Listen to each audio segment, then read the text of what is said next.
الأعزاء، السلام عليكم ورحمة الله تعالى وبركاته. عيدكم مبارك سعيد وكل عام وأنتم بألف خير. Alors, dans cette séance, on va étudier une fonction numérique de la forme fx égale ax au carré plus bx plus c. Alors, ici, nous avons f est une fonction numérique de variable réelle, x, telle que fx égale x au carré moins 2x moins 3. Alors, on va étudier cette fonction. Première question, c'est définir le domaine de définition de la fonction f. On a, puisque f est une fonction polynôme,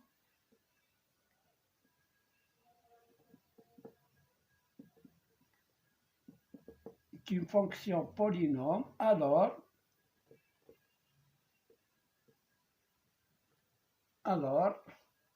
f d de f, alors df égale r. Toute fonction polynôme a pour son domaine de définition l'ensemble R. Bien, ça c'est la première question. Deuxième question. Alors la deuxième question, c'est déterminer la nature de CF. Deuxièmement, nature de CF, c'est-à-dire de la courbe. Alors, puisque fx est de la forme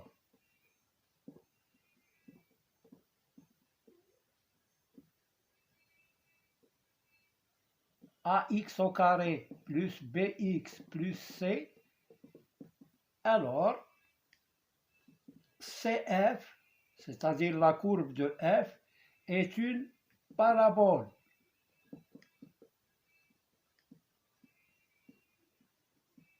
Est une parabole de sommet. Maintenant, je vais citer les éléments caractéristiques de sommet oméga qui a pour coordonnées moins b sur 2a, moins b sur 2a, et f de moins b sur 2a. On a fx égale x au carré moins 2x moins 3. Donc a est égal à 1, b est égal à moins 2 et c égale à moins 3. Donc je vais calculer moins b sur 2a. Moins b sur 2a est égal à 2 sur 2. 2 sur 2 qui est égal à 1. Donc voilà l'abscisse du sommet. Maintenant, je vais calculer l'image de 1. f de 1, elle est égale, alors f de 1, c'est 1 au carré, moins 2 fois 1, moins 3, qui est égal à 1, moins 2, moins 3, est égal à moins 4. 1 moins 2, c'est moins 1, moins 1 moins 3, c'est moins 4. Donc, voilà l'ordonnée du sommet. Donc, le sommet oméga a pour coordonnées 1 et moins 4. Donc voilà, on va conserver ces résultats sur une petite feuille, comme ça, pour ne pas se perdre dans les questions suivantes. Je cherche un stylo, où est-il? Ah, le voici. Alors, oméga a pour coordonnées 1 moins 4. On va la conserver.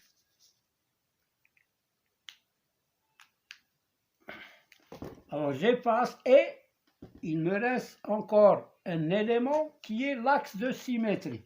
Et donc oméga a pour l'axe de symétrie,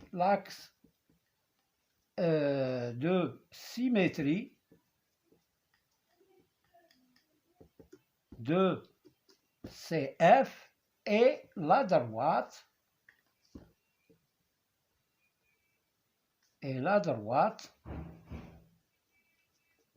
d'équation x égale à 1. On prend l'abscisse du sommet et la droite c'est x égale 1. Voilà la droite qui est le symétrique de la droite qui, pour trouver le symétrique de CF, il est symétrique par rapport à la droite d'équation x égale à 1. Bon, donc ici, voilà, c'est clair.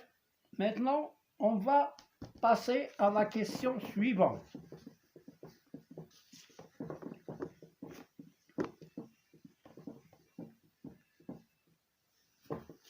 Alors, la question suivante, c'est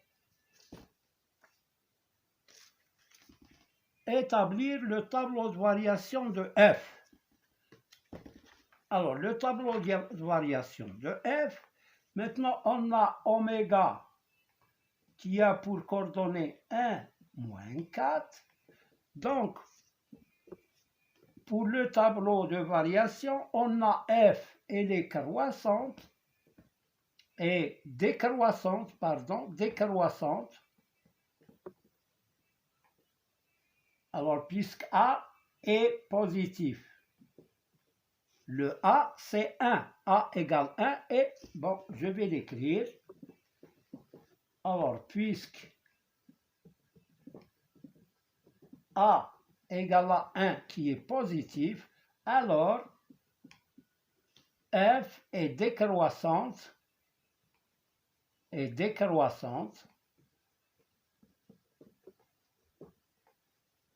sur l'intervalle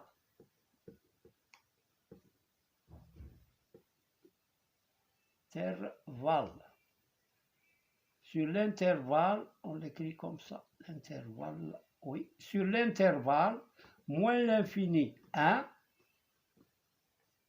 et croissante sur 1 plus l'infini. Bon, on va établir le tableau. Là, on a expliqué qu'est-ce qu'on doit écrire sur le tableau. Alors, x moins l'infini plus l'infini. Et là, on va mettre 1. Alors là, c'est fx et les décroissances de moins l'infini jusqu'à 1 et croissance de 1 jusqu'à plus l'infini. Et l'image de 1, c'est moins 4. L'image de 1, c'est moins 4. Voilà, c'est la valeur minimale. Ça, c'est une valeur minimale. Valeur minimale. Alors, voilà le tableau. Maintenant, on passe à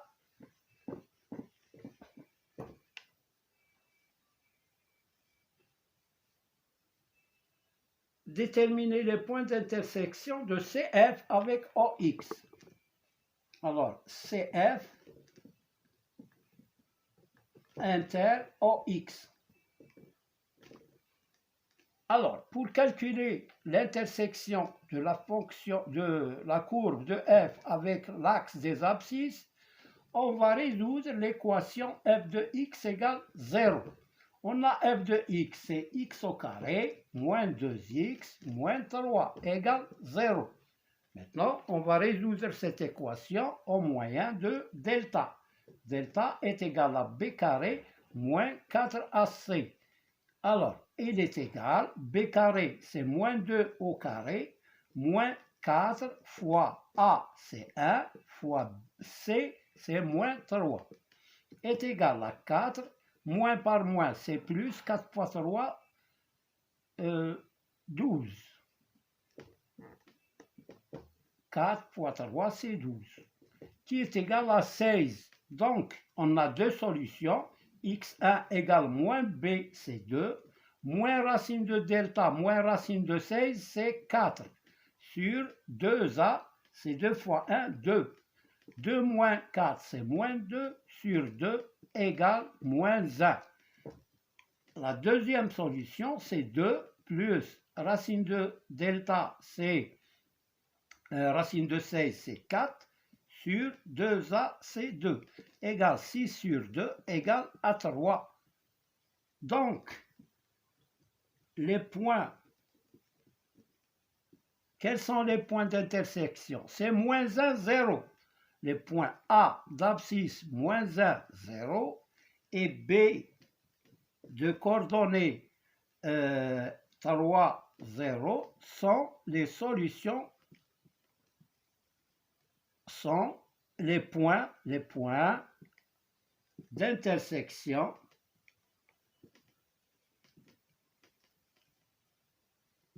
de CF avec l'axe des abscisses, avec OX, qui est l'axe des abscisses. Voilà, on a trouvé les points d'intersection. Je vais les conserver ici. A a pour coordonnées moins 1, 0, et B a pour coordonnées 3, 0. Voilà pour ces. Alors, maintenant, on passe à l'intersection de CF avec l'axe des ordonnées, avec OY. Avec OY. Comme on le sait, dans l'axe des Y, tous les abscisses sont nuls. Donc, je cherche l'image de 0. Alors, je cherche l'image de 0, f de 0 égale à, on a x au carré, f de x égale x au carré, moins 2x, moins 3. Je cherche f de 0 égale 0 au carré, moins 2 fois 0, moins 3, est égal à 0, moins 0, moins 3, qui est égal à moins 3. Donc l'image de 0, c'est moins 3. Donc le point d'intersection de CF avec l'axe des Y, c'est le point C de coordonnées 0, moins 3. Donc je vais les conserver ici. C a pour coordonnées 0, moins 3. Voilà, là avec OY. Pour ne pas se tromper. Voilà. Alors maintenant la question suivante. Construire CF sur un repère orthonormé OIJ. Voilà, j'ai préparé un repère, le voici. Alors, on va tracer les points qu'on a trouvés ici. D'abord, oméga, il a pour coordonnées 1, moins 4. 1, moins 1, moins 2, moins 3, moins 4. Voilà oméga, le sommet de la parabole. Voilà. Ensuite, 1 moins 4, c'est ça. Maintenant, je cherche les autres points. A, moins 1, 0. Moins 1, 0. Donc, elle va passer par ce point. Et B, 3, 0. Alors, 3, 0. Donc, elle passe par ce point-là, A et B. Donc, je peux tracer la parabole. C'est simple, puisqu'on a le sommet et 2 points de cette parabole. Donc, je peux la tracer de cette façon-là. Voilà. Et là, avec l'axe des abscisses, c'est 0, moins 3. Elle passe par ici, moins 3. Donc, voilà. Elle tourne, puis elle s'en va par ici. Donc, voici la parabole, notre parabole, qui est CF. L'axe de symétrie, c'est cet axe-là. Donc, les points de cette partie-là sont symétriques par rapport à cet axe. Voilà les points symétriques. Alors, ça, c'est la partie 1. Alors, soit Gx égale. Maintenant, on passe à la deuxième partie qui est Gx égale, c'est sixième question, Gx égale 2x au carré moins 2 valeurs absolues de x moins 3. Étudier la parité. A, la parité de f, de G. Alors, pour tout x, on a le domaine définition de G, c'est R. Donc, pour tout x de dg, on a moins x appartient à dg, c'est-à-dire tout nombre de R à son opposé dans R. Alors, deuxième question, je cherche g de moins x. G de moins x égale 2 fois moins x au carré moins 2 fois valeur absolue de moins x moins 3 est égal à 2 moins x au carré, c'est x au carré, moins 2, la valeur absolue de moins x, c'est x, valeur absolue de x, moins 3. Et ça, c'est gx. Donc, g de moins x égale gx. Donc, g est pair est une fonction pair est une fonction paire. Alors voilà. Deuxièmement, construire sur le même repère C de G. On va construire cette fonction C de G d'une autre couleur. Alors d'abord pour construire, alors B, construction de CG. Alors puisque G est pair, alors elle est symétrique par rapport à OY. Donc voilà OY. Alors, sur R+, on a CG égale, alors, sur R+, CG, plutôt, CG est confondue, elle est confondue avec CF. C'est-à-dire, sur R+, là, nous avons la courbe de F, de G, elle est confondue avec, voilà, jusqu'ici. Voilà R+, c'est par ici.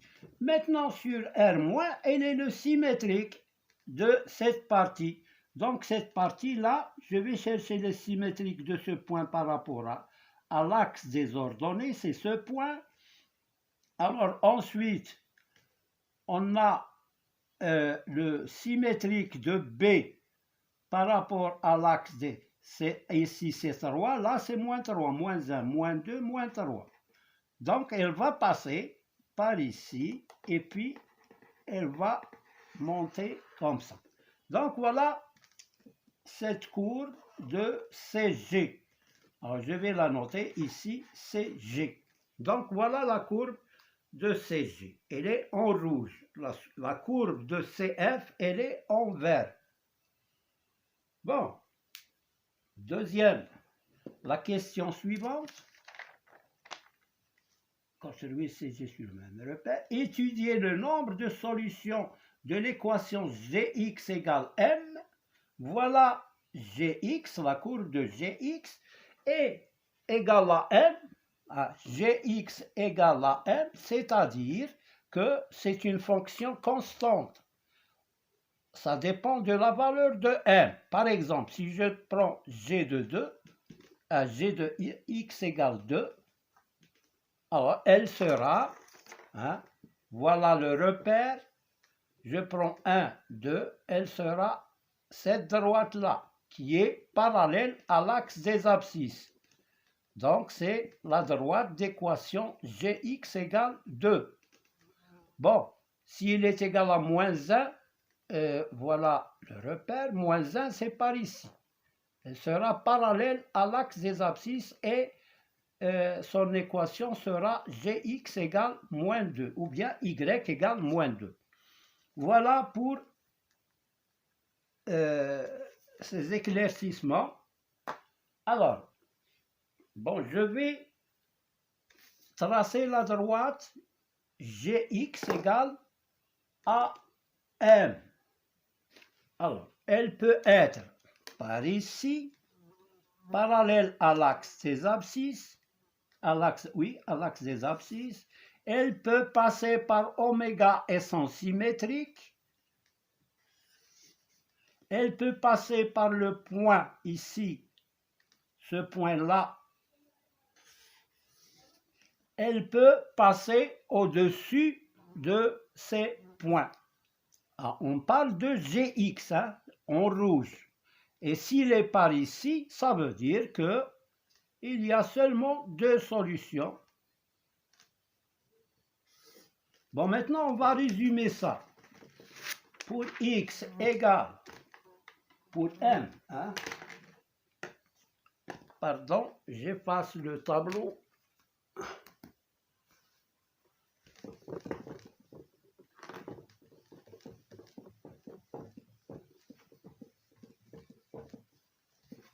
Maintenant, on explique pourquoi, combien de solutions pour cette équation de la forme Gx égale à m. Alors, pour m inférieur à moins,